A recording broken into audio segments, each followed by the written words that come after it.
So we got news yesterday about an update in Ukraine. Now, of course, the war is still raging over there, and as I told you early on, I feel like it's just a matter of time until Russia takes Kyiv, because the Russian military is just far more powerful than the Ukrainian military. Now, having said that, there can be an insurgency, there can be a guerrilla war, and so it could end up taking a lot longer than anybody thought, and we're already at that point. I mean, some people thought Putin would waltz in and take it in a couple days. That isn't what happened. So one update, which is very important, is that the UN just released some figures where they say there are about 10 million refugees that have left Ukraine. That's an astonishing number. That is absolutely stunning. Another update is, of course, Ukraine has been under martial law because there's a war going on. Well, Zelensky decided to announce something yesterday, which I want to share with you. So take a look at this. This is in Axios. They say Zelensky announces ban on 11 Ukrainian political parties with ties to Russia. So let me give you some more specifics here. Axios says Ukraine plans to ban 11 political parties with ties to Russia. Ukrainian President Vladimir Zielinski announced in a video released via Telegram on Sunday, quote, "Any activity of politicians aimed at splitting or collaborating will not succeed," Zelensky said.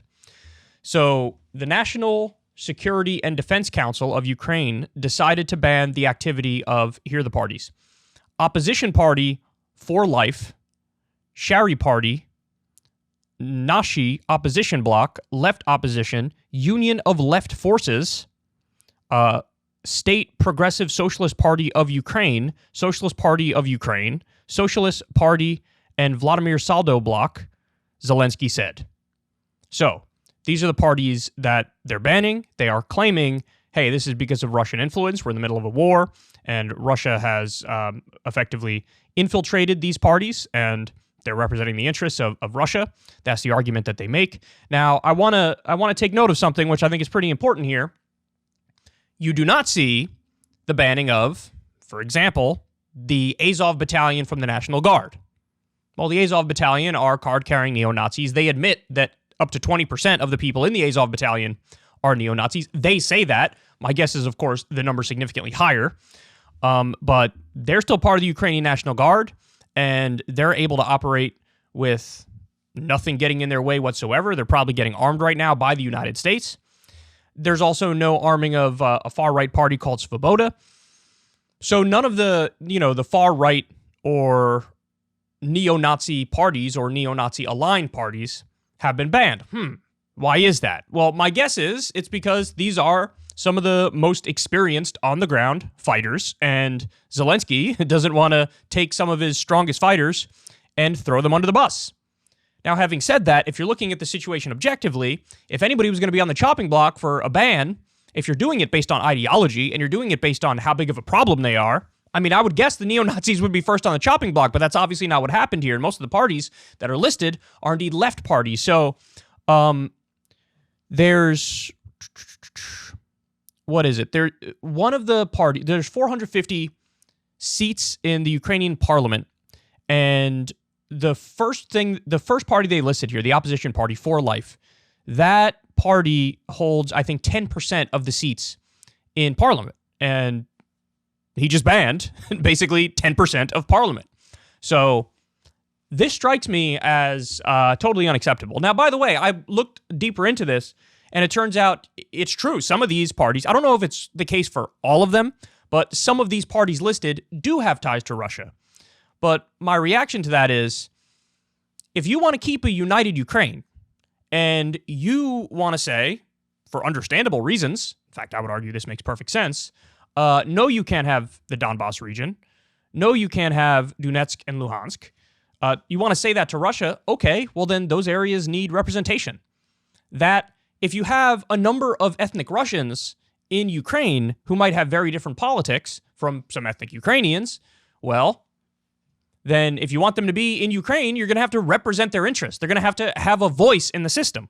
Now, I get it. There's a war going on, and under a war, they went to martial law. You have levels of authoritarianism and control that perhaps you wouldn't have in peacetime. I understand that, but I disagree with it. And I don't think the best way to combat any form of authoritarianism is with your own authoritarianism. And that's effectively what's going on here. So again, most of these parties are basically really small and they have no voting influence. But one of the parties that are banned here represents 10% of the Ukrainian parliament. And look, as a matter of principle, you really shouldn't ban them. And I'll say something controversial here. In terms of representation, I wouldn't even ban the far-right parties. Now, I would ban the Azov Battalion from getting any sort of weapons from the U.S. I would axe them from the National Guard, regardless of how good of a fighting force they are, because you can't be arming neo-Nazis and then puff your chest out and say, well, we're the good guys here. Well, now when you're arming neo-Nazis, you're not. So I would axe them in terms of getting armed and being a part of the apparatus in the government that can be hired and fired. But in terms of the ability for people to vote and have representatives that they choose, you can't. You can't even ban them. But what we're seeing here is it's questionable to say the least. And I do not agree with it, even though some of these parties are influenced by Russia. I mean, look, let's draw an analogy. Let's say for argument's sake, the Republican Party in the U.S. Snuggles up to Russia. And Russia ends up funding some wings of the Republican Party, okay? And then we have a war that breaks out here. Let's say a civil war breaks out here. And you have effectively the right versus the left in that civil war. Well, if there was a Democratic president and the Democrat turns around and says, I'm now going to ban the Republican Party because, there's some funding of the Republican Party that's sourced to Russia, I would say, even if that's true, I don't care. You can't ban them. That's a step too far.